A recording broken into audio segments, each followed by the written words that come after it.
Good evening. Tonight I'm talking to you about baseball and the salaries that players make and why these salaries should be changed. We may not have all been brought up around sports, and that's fine. We don't all need sports as a constant in our life. But the one thing that has been a constant throughout the years in America is the sport of baseball. Starting in 1880s and moving through the 20th century into the 21st century, the sport of baseball has been enjoyed by millions of people around the world, not only in the United States, but in the United States it is considered our American pastime. The problem I have with the salaries of the baseball players of today is the fact that they make millions of dollars, and the reason they make this money is because we go to the games, and we will not stop going. The only way to prevent this from happening is to stop watching baseball games at the stadium.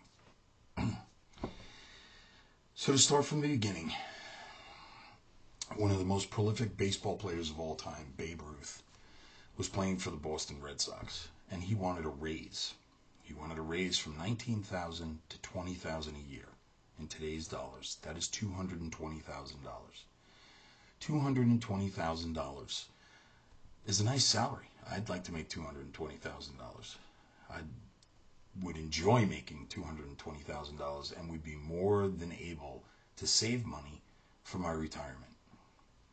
To compare this to the best player that is considered today, or to be considered the best player today, Alex Rodriguez makes $32 million in one season. That's not a career. That's one season. $32 million. In 1994, Major League Baseball went on strike. They didn't get locked out. They went on strike.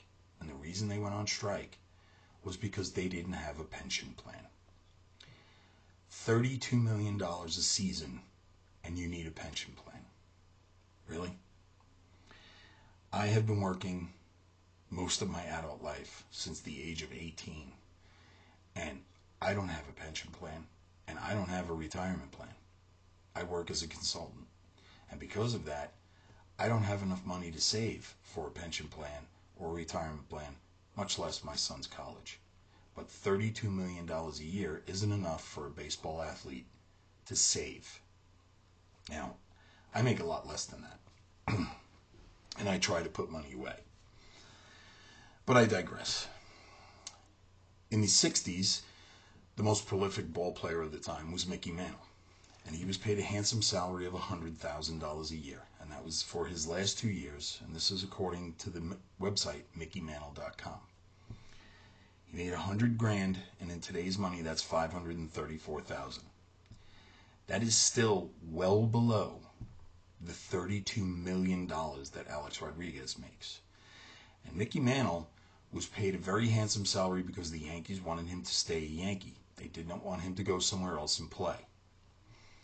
So they told him, we'll give you a raise as long as you stay. Before Mickey Mantle's day, most athletes made maybe $30,000, $35,000, $40,000 a year, which back then, yes, was a great salary. But they also had one thing in common. If they didn't play, they didn't get paid. And if they went to an owner and tried to say, well, I'm not going to play unless you give me more money, it was very simple. The owners got together and said, this guy's not playing baseball anymore. And they didn't. The baseball players had no choice but to accept the money they were given and be happy with that money. In 1970, Curt Flood sued the St. Louis Cardinals because he asked for a raise and St. Louis told him no, flat out. When this happened, he went to court and said he wanted to become what's known as a free agent and be able to market himself to other ball clubs who might want to pay him more money. The courts found against him. However, 4 years later, Jim Catfish Hunter, who was the World Series champion of the Oakland A's, decided he would sue and won his case and became a New York Yankee for $32 million for his career. I'm sorry, $3.2 million for his career, not for 1 year, for the rest of his contract with the New York Yankees, which lasted 7 years. So this is how we have come to what today has brought us to. Athletes not only think they deserve the money, but they demand it. Alex Rodriguez signed with the New York Yankees last year in a renewal of his contract for an unbelievable $160 million.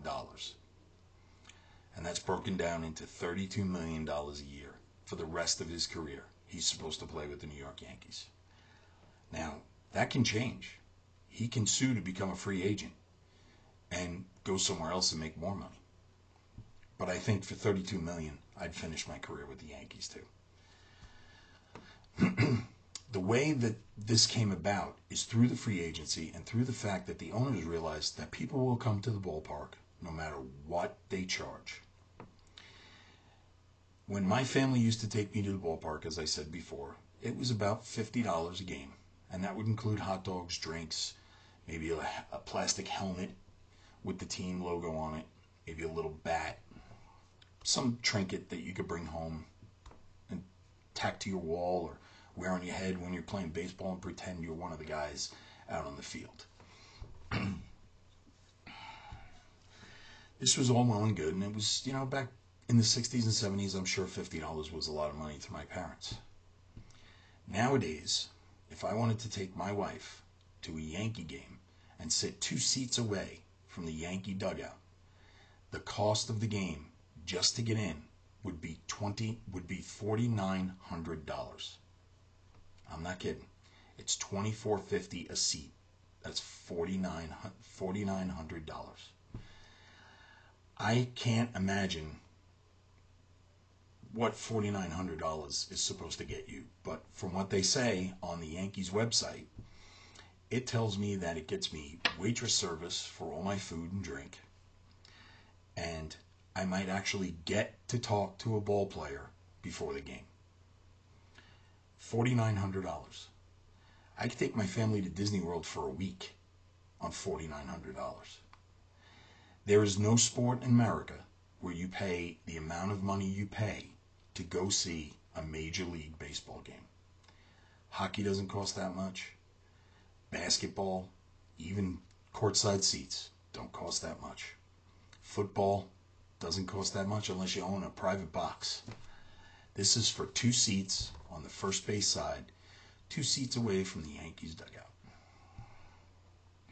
It's incredible. I can't imagine that people are actually happy paying these prices, but the fact of the matter remains that people do go to the games and they pay these prices. This is not for a World Series game either. This is strictly for a regular game against the Kansas City Royals on May 7th. Kansas City Royals are in last place. I can't imagine paying $4,900 to go watch a last place team. So, the $4,900, then you add in the drinks, the hot dogs, the waitress service, the tip. You're talking about at least another $500. So we're up to $5,400 just to go watch a baseball game. That $5,400 comes in very handy because that $5,400 goes part to the owner and then the other part to Alex Rodriguez. Not to mention the other Yankees who are all making $14, $15, $16 million a year. Derek Jeter, Mariano Rivera, and so on. The way we can stop this is very easy. Stop going to baseball games. There's no reason to pay that kind of money. I can sit in my home and pay an extra $30 a month for 4 months and watch every Major League Baseball game in the country a week on DirecTV. So that comes out to 4 months, $40. That's $160. $160 compared to $4,900 for one night. And you know what? I can sit on my couch, get up and go get a beer.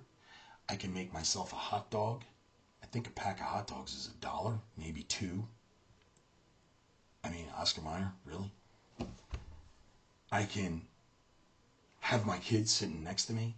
I don't have to have anybody yelling in my ear, cursing so that my son can hear it. I don't need to worry about anything because I'm in the safety of my own home. And you know what would happen? The ballparks wouldn't make the money. And then the owners wouldn't make the money. And then what happens? Well, they have to tell the ball players, either you take a salary cut or I have to shut the team down. I guess people would miss baseball for a while, but you know what? There's a minor league stadium in just about every city in America. I'm pretty sure there's one in Colorado. Pretty sure there's one in Oklahoma, Omaha, wherever you go. There's a minor league baseball stadium. You can go there and watch a game for the prices I went in the 1960s. That's still a little expensive to watch minor league baseball, but it's a lot better than $4,900, so I can maybe get a chance to talk to a ball player. Minor league games, they have races in between innings. They have shows that go on, singers that come out and sing. It's a veritable plethora of activity at a minor league baseball game. It's enjoyable. Hot dogs are probably $1.50. Sodas are $1, maybe $2. To get in is probably $15, $20 at the most if you want to sit right down by the field. And you know what? When you sit right down by the field, you get to talk to all the players. When they're on deck batting, they'll come over and talk to you. They won't even think about it. Because they want you to be happy so that you keep coming back so they can get paid. Because they don't make $32 million in a minor league baseball stadium. Feelings of the fans today, I don't understand. This is a group of men who went on strike and shut down baseball for an entire year so that you couldn't go watch. You couldn't sit there and say, hey, we can see irregular players playing. They just shut it down for an entire season and deprived everybody of watching baseball. Is this fair? No. But yet, people still go to the ballpark. How do we stop this from happening? We have to make people aware of the fact that Alex Rodriguez makes $32 million a year. He's only one ball player out of hundreds in the United States that make that kind of money. He needs a retirement plan. We need a break. Our country is falling apart around us. We need to help each other economically. One way of doing that is stopping the fact that the United States would spend more money paying baseball players than it will feeding the homeless. We need to make the owners aware that there is no way that we will go to a game for someone who makes $32 million. So, what have we covered? We've covered the salaries, the players of old, the players of new. We've covered the fans and the owners and what has to change to make this acceptable again. My end thoughts are the easiest way to stop these people from being so greedy is to shut them down. Show them that we're not going to go. Stop going to baseball games. Watch it on TV. Like I said, $160 over a 4-month period, and you can see every game baseball has to offer in every state across the nation on HD TV. I thank you for your time tonight, and I appreciate the fact that many of you are baseball fans and probably disagree with me. But think about something. Are you making $32 million a year to go out and get dirty paving roads? Are you making $32 million a year to sit in front of a computer all day and have people complain to you? No, you're not. And I bet your pension plan is nowhere near as good as Derek Jeter or Alex Rodriguez or any congressman in the United States. Neither is your medical plan. Thank you again. Have a good night.